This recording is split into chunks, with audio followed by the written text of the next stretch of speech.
మీరు చూస్తున్నది SV media channel. All news one place, perfect news. రాష్ట్రంలోని కూటమి పార్టీలు అధికారంలోకి వచ్చాక సూపర్ 6 పథకాలు ఎందుకు అమలు చేయడం లేదని కేంద్ర మాజీ మంత్రి కాంగ్రెస్ పార్టీ సీనియర్ నాయకుడు చింతామోహన్ ప్రశ్నించారు. సూపర్ 6 ఎప్పుడు అమలు చేస్తావు చంద్రబాబు? కేంద్ర మాజీ మంత్రి చింతామోహన్ వ్యంగ్య విమర్శలు. అమరావతి పోలవరం విషయంలో బాబు కొంగజపం. తిరుపతి లడ్డు కల్తీ నిజం, జంతు కొవ్వు అబద్ధం. నాణ్యత లేకపోతే లడ్డూ ధర ఎందుకు పెంచాలి? విశాఖ స్టీల్ ప్లాంట్ ప్రైవేటీకరణ నిలిపివేయడానికి ప్రయత్నించాలి. కాశ్మీర్ ఎన్నికల్లో బీజేపీ పార్టీ కూడా ఓడిపోతుంది. ఆంధ్రప్రదేశ్ రాష్ట్రంలో కూటమి పార్టీలు అధికారంలోకి వచ్చాక సూపర్ 6 పథకాలు ఎందుకు అమలు చేయలేదని కేంద్ర మాజీ మంత్రి కాంగ్రెస్ పార్టీ సీనియర్ నాయకుడు చింతామోహన్ ప్రశ్నించారు. ఆయన విశాఖపట్నం డాబా గార్డెన్స్ విజేఎఫ్ ప్రెస్ క్లబ్లో శుక్రవారం విలేకరుల సమావేశం నిర్వహించారు. ఈ సందర్భంగా ఆయన మాట్లాడుతూ ఆగస్టు 15 నుంచి రాష్ట్రంలో మహిళలకు ఉచిత బస్సు హామీ అమలు చేస్తామని ప్రకటన చేశారని గుర్తు చేశారు. కానీ 3 నెలలు కావస్తున్న ఉచిత బస్సు ఇంకా రాలేదని మండిపడ్డారు. భారతదేశంలో విపరీతమైన నిరుద్యోగం, అధిక ధరలు, ఆకలి, విపరీతమైన ట్యాక్సులు. ఈ పరిస్థితుల్లో మీ ముందుకు ఈ మధ్య ఒక 15 రోజులుగా కాంట్రవర్సీలో ఉంది, రాజకీయాల్లో ఉంది. మా తిరుపతి లడ్డు, మన తిరుపతి లడ్డు. ఇందులో నిజం ఏంటి, అబద్ధం ఏంటి? అబద్ధం జంతు కొవ్వు కలపడం అనేది అబద్ధం, అబద్ధం, అబద్ధం. కల్తీ జరిగింది, ఇది నిజం. ఏమి కల్తీ జరిగింది? నెయ్యి పేరు పెట్టి తక్కువ రేటుకి ట్రేడర్ దీంట్లో పామాయిలో వంట నూనె పోసాడు. నేనే వెళ్ళాను అక్కడికి, ఆ డబ్బాలు పగలగొట్టి చూశాను. వాసన మాత్రం నెయ్యి వాసన వస్తుంది. నెయ్యి లక్షణాలు దాంట్లో లేవు. ఆ డబ్బాలు ఎందుకు లేవు? నెయ్యి ఎప్పుడూ గడ్డకడుతుంది, తెల్లగా ఉంటుంది. గడ్డకట్టలేదు నెయ్యి, ఎప్పుడో పంపించే నెయ్యి మామూలు నూనెలాగా ఉంది. నా అనుమానం అది కల్తీ నెయ్యి.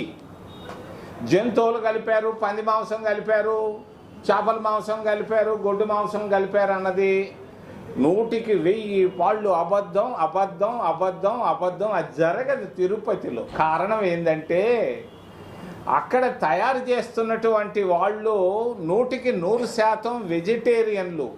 నేను కుల ప్రస్తావన తేకుండా కూడా చెప్తున్నాను.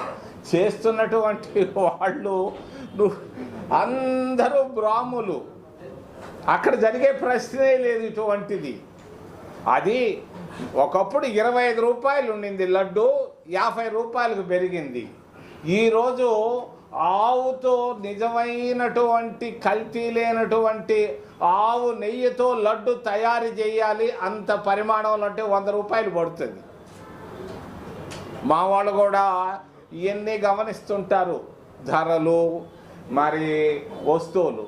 కొంత ఒకప్పుడు ఉన్నటువంటి శ్రేష్టమైనటువంటి లడ్డు రాలేదు. 50 సంవత్సరాలు, 30, 20 సంవత్సరాల నాటి లడ్డు లేదు ఈరోజు. ఇది వాస్తవం. దాంట్లో కొంచెం కల్తీ జరిగింది.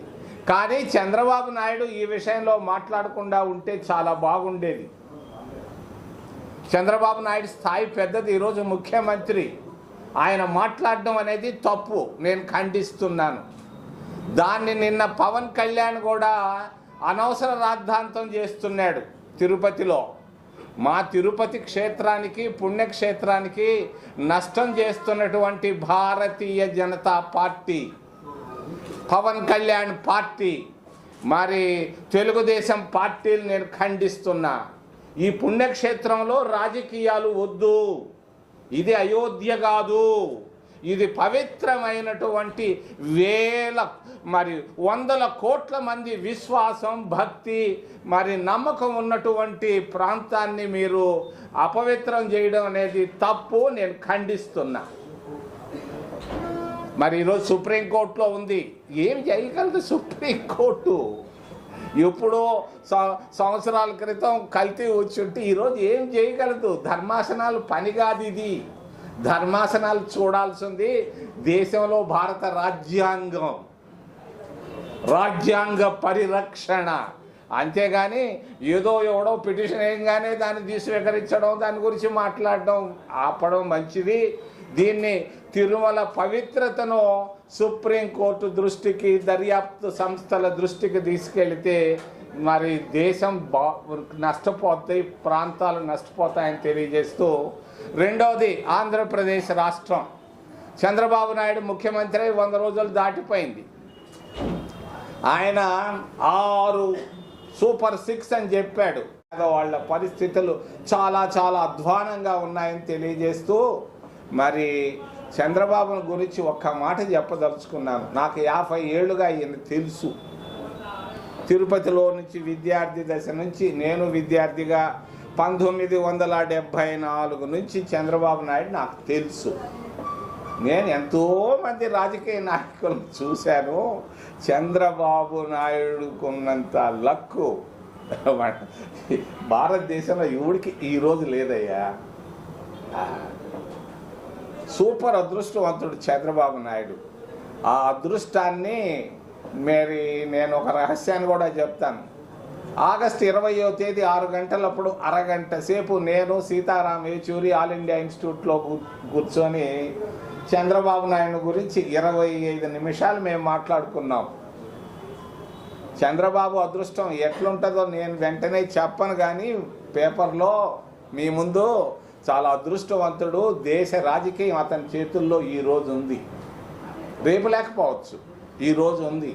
అందుకొరకే నేను విశాఖపట్నం ఉక్కు, దాన్ని వెంటనే విశాఖ ఉక్కుని రక్షించాల్సిందిగా, వేరే దీక్షలు వద్దు, ఏమీ వద్దు.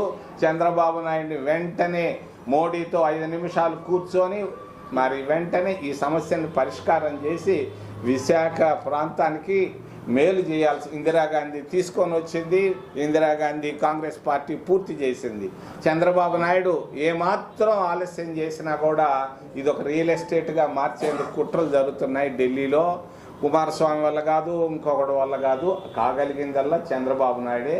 చంద్రబాబు నాయుడు ఒక్కడే చేయగలడని తెలియజేస్తూ, ఏదైనా ప్రశ్నలు ఉంటే అడగదని మిమ్మల్ని చేతులెత్తి ప్రార్థిస్తున్నాను. అది అయిపోయింది. ఇప్పుడు వచ్చిన సమస్య ఏంటంటే, మా లడ్డు పవిత్రత, తిరుపతి పుణ్యక్షేత్రం పవిత్రత కాపాడాల్సిన బాధ్యత మనందరిపైన ఉంది. అంతేగాని దీని గురించి అట్టా మాట్లాడుకుంటా పోతే నష్టం ఎవరికి? తిరుపతి అంటే ప్రపంచం అంతా తెలుసు, ఉలిక్కి పడతా ఉంది. అడుగుతున్నారు నన్ను ఈరోజు రావడానికి కారణం కూడా అది. ఏమైందని నిన్న గోపాలకృష్ణ గాంధీ, మహాత్మా గాంధీ మనవడు అడిగాడు నన్ను, ఏం జరిగిందని. నేను చెప్పాను, వెజిటబుల్ ఆయిల్ కలిపారు, నాన్ వెజిటేరియన్ ఆయిల్ లేదు అని చెప్పాను. వాస్తవం ఇది.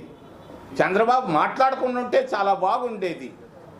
నేను చెప్పాను కదా సూపర్ అదృష్టవంతుడని. ఇది మాత్రం తప్పు. ఎన్నో జరుగుతుంటాయి అంతఃపురంలో, ఇవన్నీ బయటేసుకుంటే అంతఃపురానికి నష్టం వస్తుంది. అదొక గొప్ప పుణ్యక్షేత్రం. Supreme court